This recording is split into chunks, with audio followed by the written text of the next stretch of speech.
Hi అండి, మీ అందరి కోసం చిన్న ట్రిప్ తీసుకొస్తున్నా. ఇది తేనె, నిమ్మకాయ. ఫేస్ మీద పింపుల్స్ వస్తాయి కదా, పింపుల్స్ వచ్చినప్పుడు వాటితో పాటు మచ్చలు కూడా అయిపోతాయి. పింపుల్స్ తగ్గిన తర్వాత అవి పోవడం కోసం నేను చెప్పే ఈ ట్రిప్పు చాలా బాగా పనిచేస్తుంది. పింపుల్స్తో పాటు మచ్చలు కూడా పోతాయి. చూడండి, మా అమ్మాయి ఫేస్ మీద పింపుల్స్ వచ్చినాయి అమ్మ అని అడిగితే అది మీకు చూపించి దాని ప్రకారంగా మీకు చూపిందామని. ఇట్లా పింపుల్స్ వచ్చినాయి కదా, ఇవి మచ్చలతో పాటు ఈ పింపుల్స్ కూడా పోతాయి. ఎందుకంటే నేను ట్రై చేశాను, అందుకే మా అమ్మాయికి ట్రై చేయమని చెప్తున్నా. మీ అందరికి కూడా షేర్ చేస్తాను. ఇలా కట్ చేసేసుకొని గింజలు తీసేసుకొని, ఇది పుల్లగా అయినా పర్లేదు, ఒక గాజు దాంట్లో స్టోర్ చేసుకొని రోజు ఒక అరగంట ఆ పింపుల్స్ ఉన్న కాడ హెయిర్ మొత్తం మొహం మీద పైకి ఎట్టుకుని హెయిర్కి తగలకుండా చక్కగా పూసుకోవాలి. ఇంకో నేను ఒక నిమ్మకాయకి 2 స్పూన్లు తేనె తీసుకుంటున్నా. ఇది గాజు కంటైనర్లో స్టోర్ చేసి పెట్టుకోండి.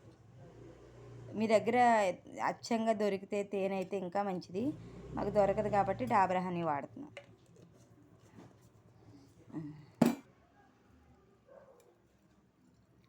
ఇలా పిండేసుకోవాలి. తేనెలో నిమ్మకాయ పిండేసుకుని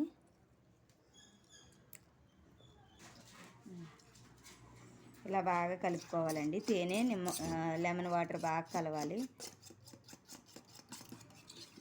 ఇదిగో ఇలా కలిసిన తర్వాత దీన్ని ఒక గాజు సీసాలో స్టోర్ చేసి పెట్టుకోవాలి.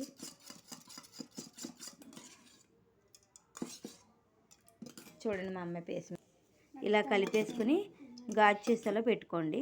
పుల్లగా అయింది, వాసన వస్తుందని ఏం అనుకోవద్దు. ఎన్ని రోజులైనా రాసుకోవచ్చు. మా అమ్మాయి పేస్ట్ మీద రాస్తున్నా. దగ్గర ఇలాగా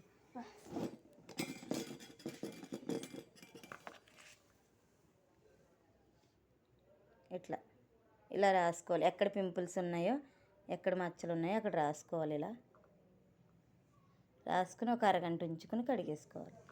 చూడండి, చల్లని వాటర్తో కడుక్కోవాలి. సరేనా ఫ్రెండ్స్? చూడండి జాగ్రత్తగా. మీరు ఎవరికైనా మచ్చలు ఉన్నాయి, మచ్చలు పోవట్లేదు, ఏం వాడాలి అనుకునే వాళ్ళకి నా ట్రిప్ చాలా బాగా పనిచేస్తుంది. Okay, bye.